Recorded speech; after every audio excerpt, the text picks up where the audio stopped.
उसके बाद देखेंगे हम types of elements. Elements has different physical properties like luster,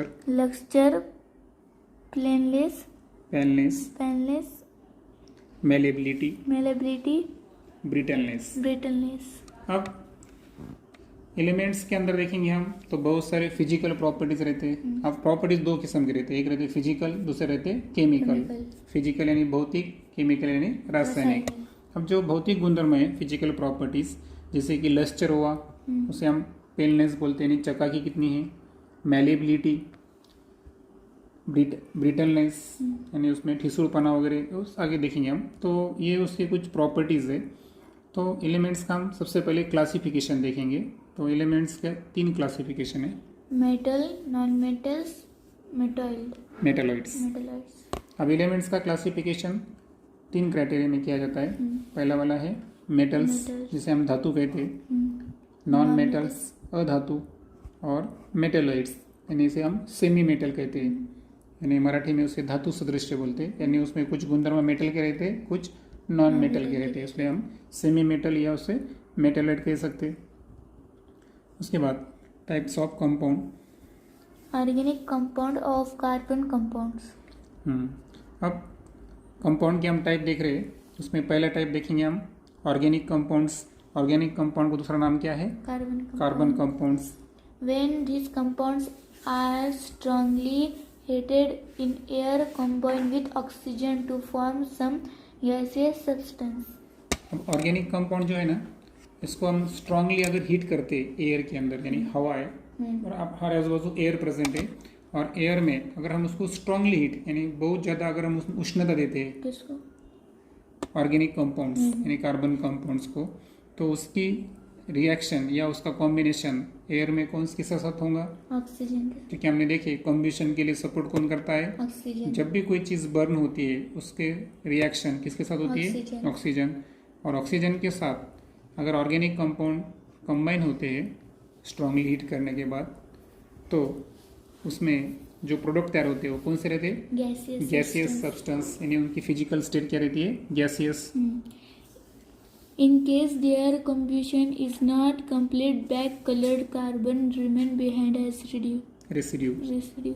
अगर ऐसा होता है कि कम्ब्यूशन कंप्लीट नहीं हुआ, यानी अच्छी तरीके से पूरी तरीके से अगर कम्ब्यूशन नहीं हुआ, पूरी तरीके से स्ट्रांगली हीट नहीं हुआ ऑर्गेनिक कंपाउंड्स, तो ब्लैक रंग का जो कार्बन है वो क्या रहता है? शिल्लक रहता है, जिसे हम रेसिड्यू कहते हैं।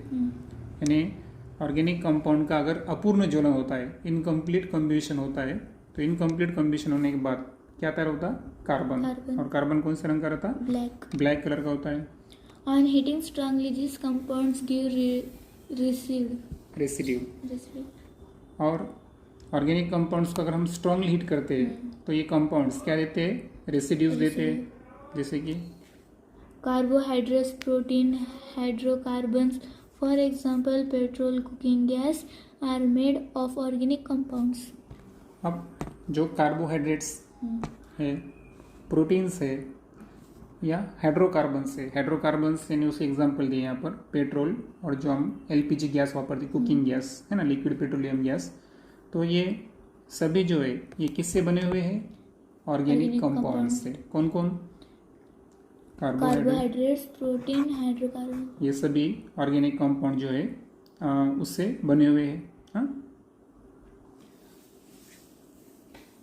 Camphor, sugar, glucose and urea are organic compounds।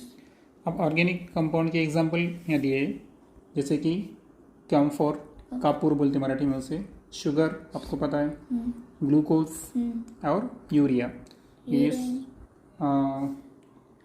Urea भी एक केमिकल कंपाउंड है जिसका मॉलिक्यूलर फॉर्म में आपको आगे समझाऊंगा। ठीक है, अभी ज़्यादातर ये जो फर्टिलाइज़र वगैरह रहते हैं क्या, जो खेत में जो हम क्रॉप लेते तो उसको फर्टिलाइज़र डालते ना, केमिकल फर्टिलाइज़र, उसमें यूरिया का इस्तेमाल किया जाता है।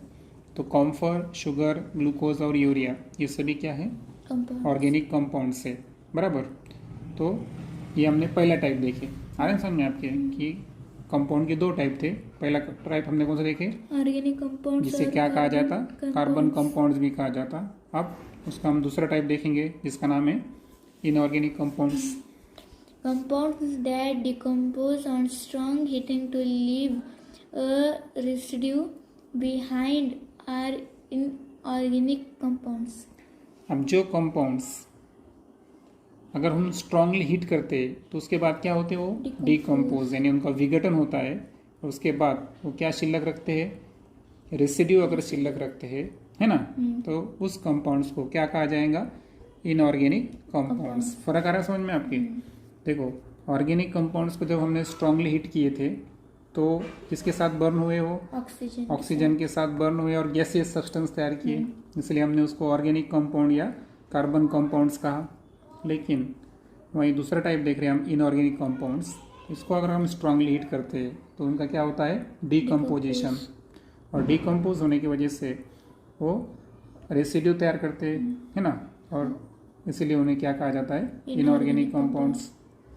Common salt, soda, rust, blue, vitriol, limestone are inorganic compound. अब जो कॉमन सॉल्ट हम इस्तेमाल करते हैं, है ना, सोडियम क्लोराइड, वो हुआ, सोडा, रस्ट, ओके। उसके बाद ब्लू विट्रियोल और लाइमस्टोन, ये सभी किसके एग्जाम्पल है, इनऑर्गेनिक कंपाउंड्स के एग्जाम्पल है। उसके बाद तीसरा टाइप देखेंगे हम जिसका नाम है कॉम्प्लेक्स कंपाउंड। अभी तो हमने दो टाइप देखे, इनऑर्गेनिक कंपाउंड और दूसरा था ऑर्गेनिक कंपाउंड। एक तीसरा भी एक टाइप है जिसका नाम है complex compound. The molecules of compounds have a complex structure formed by many atoms, and in the center of this structure metal atoms are also included. अब कॉम्प्लेक्स कंपाउंड जो है ना, तो इसके अंदर एक कॉम्प्लेक्स स्ट्रक्चर तैयार होता है। अब ये कॉम्प्लेक्स स्ट्रक्चर तैयार होते टाइम में बहुत से एटम, मेनी एटम्स उसके सराउंडिंग में रहेंगे, लेकिन एक मेटल एटम होता है जो कहाँ पर प्रेजेंट रहता, सेंटर में। आ रहा है समझ में? यानी बहुत सारे एटम है लेकिन सेंटर में एक मेटल एटम चाहिए और उसके बाजू में मेनी एटम्स अगर प्रेजेंट होंगे तो वो है कॉम्प्लेक्स स्ट्रक्चर। और ये कॉम्प्लेक्स स्ट्रक्चर जिस कंपाउंड में तैयार होता है उसको क्या बोलने का, complex compound. Example, chlorophyll that contain magnesium। अब देखो, लीफ होता है प्लांट का, तो लीफ के अंदर क्लोरोप्लास्ट होता है। क्या होता है, क्लोरोप्लास्ट। और क्लोरोप्लास्ट के अंदर एक पिगमेंट रहता है जिसका नाम है क्लोरोफिल, जो कि सनलाइट के प्रेजेंट में लीफ के अंदर क्या तैयार करता है, फूड तैयार करता है। फोटोसिंथेसिस प्रोसेस में हमने देखे, तो जो फोटोसिंथेसिस है उसमें जो इसेंशियल पिगमेंट है वो कौन सा है, क्लोरोफिल। और ये क्लोरोफिल जो है उसके अंदर क्या रहते हैं, मैग्नीशियम। इसे क्लोरोफिल को क्या कहा जाएगा, mix compound, sorry complex compound कहा जाएगा। उसके बाद हीमोग्लोबिन दैट कंटेन आयरन। अब हीमोग्लोबिन का होता है अपने ब्लड के अंदर ऑक्सीजन और कार्बन डाइऑक्साइड, ये कैरी करने का काम कौन करता है, हीमोग्लोबिन। तो उसके अंदर हीमोग्लोबिन जो है उसके अंदर क्या प्रेजेंट रहता, आयरन। और ये आयरन प्रेजेंट होने की वजह से जो अपना ब्लड है ये कौन से कलर दिखता है, रेड कलर दिखता है। आ रहा है समझ में? तो हीमोग्लोबिन ये भी एक प्रकार का कॉम्प्लेक्स कंपाउंड है। साइनोकोबालामाइन, vitamin B12 that contain cobalt. देखो, कोबाल्ट रहता ना, उसका कोबाल लिया यहाँ पर, और अमाइन, साइनोकोबालामाइन जो है इसका नाम है विटामिन B12। तो इसके अंदर क्या रहता है, कोबाल्ट। अब कोबाल्ट प्रेजेंट है, इसलिए जो साइनोकोबालामाइन है या विटामिन B12 बोलेंगे, ये भी एक कौन सा कंपाउंड है, कॉम्प्लेक्स कंपाउंड है। कॉम्प्लेक्स कंपाउंड तीसरा टाइप देख रहे हैं हम।